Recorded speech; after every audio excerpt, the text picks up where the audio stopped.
Nih, Gus Dur itu manusia super dalam multidimensi. Dia seorang ulama besar. Kitab kuning oke. Dia intelektual besar juga, ilmuwan besar. Karena kitab-kitab putih dia tahu. Dia hafal hafal nama-nama penyanyi dan ciptaannya. Hafal. Pemain sepak bola hafal semua. Termasuk dia bisa humor, masalah-masalah gaib ya. Nah, kalau dia menasihati, biasanya kalau dalam keadaan mulainya dengan humor.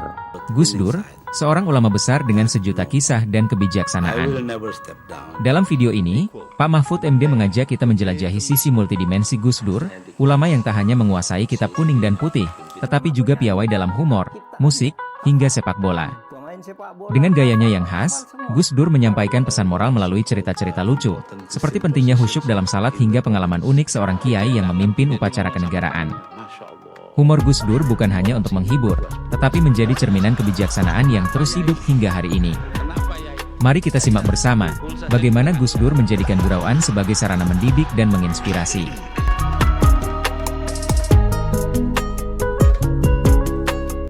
Nih, Gus Dur itu manusia super dalam multidimensi. Dia seorang ulama besar. Kitab kuning oke. Dia intelektual besar juga, ilmuwan besar. Karena kitab-kitab putih dia tahu. Dia hafal nama-nama penyanyi dan ciptaannya. Hafal. Pemain sepak bola hafal semua. Termasuk dia bisa humor, masalah-masalah gaib ya. Nah, kalau dia menasihati, biasanya kalau dalam keadaan mulainya dengan humor. Tidak lalu kamu harus begini, harus begini. Seperti saya waktu jadi Menhan, Gus, saya ini tidak ngerti Menhan loh. Tugas saya apa? Loh, saya juga tidak tahu. Gitu bilang itu kan bergurau tadi. Bergurau. Tapi dia lalu banyak cerita. Misalnya cerita gini. Ketika mengatakan Anda tuh harus fokus. Dia bercerita orang sholat. Orang sholat gitu. Dia baca Al-Fatihah kan jadi imam kan. Alhamdulillahirabbil alamin arrahmanirrahim maliki yaumiddin. Ketika sampai iyyaka na'budu ini di loudspeaker anaknya nyetel itu ada lagu Mano Dadali. Muncul di situ. Mano Dadali itu kan lagunya gini, mesat ngapung luhur jauh di awang-awang gitu kan. Terus orang yang ngimami sholat tuh, iya karena iya karena stain. Ini cerita Gus Dur Pak ya? Itu orang nggak husuk. Siapa itu harus fokus kalau sholat gitu. Tapi juga tidak gitu-gitu juga kalau Gus Dur ngajari. Pak Mahfud katanya, saya pernah sholat sama Gus Dur di masjid. Terus ada mobil nabrak pagar, geruduk katanya. Gus Dur kaget gitu. Tapi saya tutup karena kata Gus Dur suruh husuk. Terus Gus Dur tanya, sesudah sholat, kamu dengar nggak tadi mobil nabrak pagar? Enggak, budek kamu. Maunya biar dibilang husuk, tapi dibilang budek kamu. Aduh, itu asli Gus Dur tuh. Asli Gus Dur tuh Pak. Aduh. Jadi enggak dipuji Tarsan itu husuk. Oh, kamu sholatnya husuk. Enggak, budek kamu. Enggak mobil kayak gitu. Kamu enggak dengar katanya. Mobil luar biasa. Nah itu misalnya umur. Cara Gus Dur mengatakan fokus sama juga. Nah ini soal sosiologi. Ini banyak nih.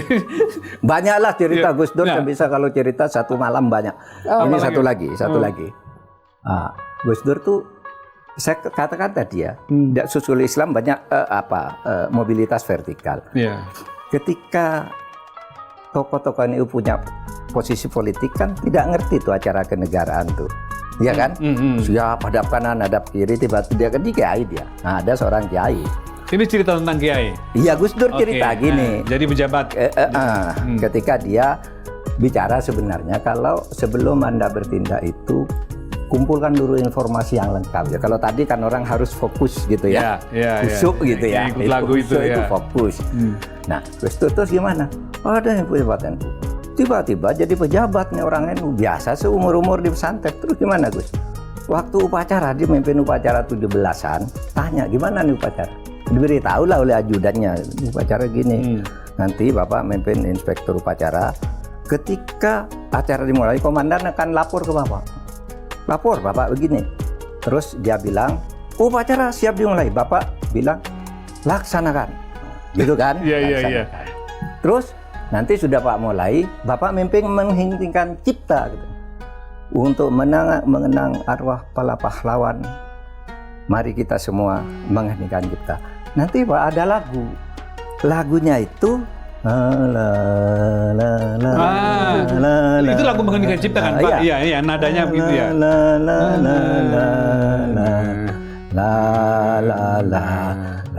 Kalau lagunya sudah selesai, Bapak bilang selesai katanya. Oh ya, sampai apa itu? Sampai bela nusa bangsa gitu. Ya, siap. Lalu memimpin upacara dia. Upacara dimulai. Laporan komandan upacara, lapor. Upacara siap dilaksanakan. Bilanglah si kiai ini. Laksanakan. Yang lapor tuh bilang, laksanakan. Loh kamu kok yang nyuruh saya? Saya nyuruh kamu. Jadi ini nggak masuk di brief tadi nih. Tadi dia tidak diberitahu kalau dia akan menjawab lagi, laksanakan. Loh kamu kok yang nyuruh saya?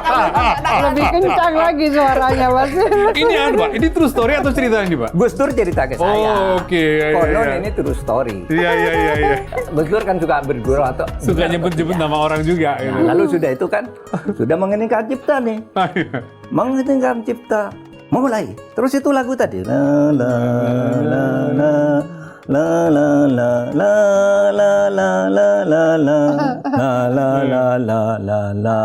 Selesai katanya. Nggak tahunya lagunya bersambung.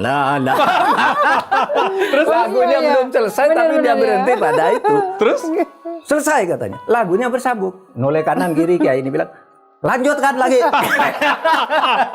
Mengeningkan ciptanya disambung 2 kali.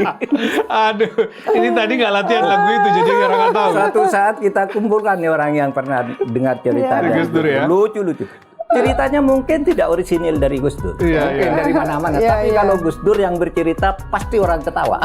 Oh, dia kan pernah nulis buku Mati Ketawa Cara Rusia. Rusia. Lebih lucu pengantar yang dibuat Gus Dur daripada isi buku. Gus Dur tahu tuh apa banyolan di seluruh dunia itu. Nah itu kalau soal humor ya. Nanti kita bicara humor Gus Dur dan pesannya. Kalau ini tadi kan, kalau yang kedua ini tadi, yang upacara. Yang lagu menghentikan cipta. Dengarkan dulu informasinya, baru dengar Nusa Bangsa, kamu ndak terus sampai mana ini berhentinya? Sampai lanjut lagi gitu ya? Lanjut. Sama Manotat tadi, berarti ndak fokus gitu kan. Harus fokus dong kalau begitu. Pesannya begitu, tidak dia tuh mendikte, kamu harus gini. Dia cerita-cerita. Pesannya lewat gitu, cerita ya? Sehingga orang, dan dia kalau ngetawain orang tuh ngetawain dirinya sendiri dulu. Ndak pernah dulu ngejek orang gitu.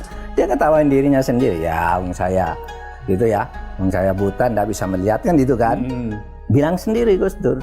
Nah, coba katanya, Assalamualaikum warahmatullahi wabarakatuh. Terus orang jawab. Diulang lagi, Assalamualaikum warahmatullahi wabarakatuh. Orang jawab lebih ramai. Sekali lagi, Assalamualaikum warahmatullahi wabarakatuh. Nah, saya tahu banyaknya orang ini, jumlahnya tahu katanya. Karena saya ndak bisa melihat, jadi saya dengar suara Anda, saya tahu berapa banyak di sini. Dalam berkali-kali baru paham ya. Bergurau seperti itu. Kenapa Yai? Saya duhul saja di tengah jalan.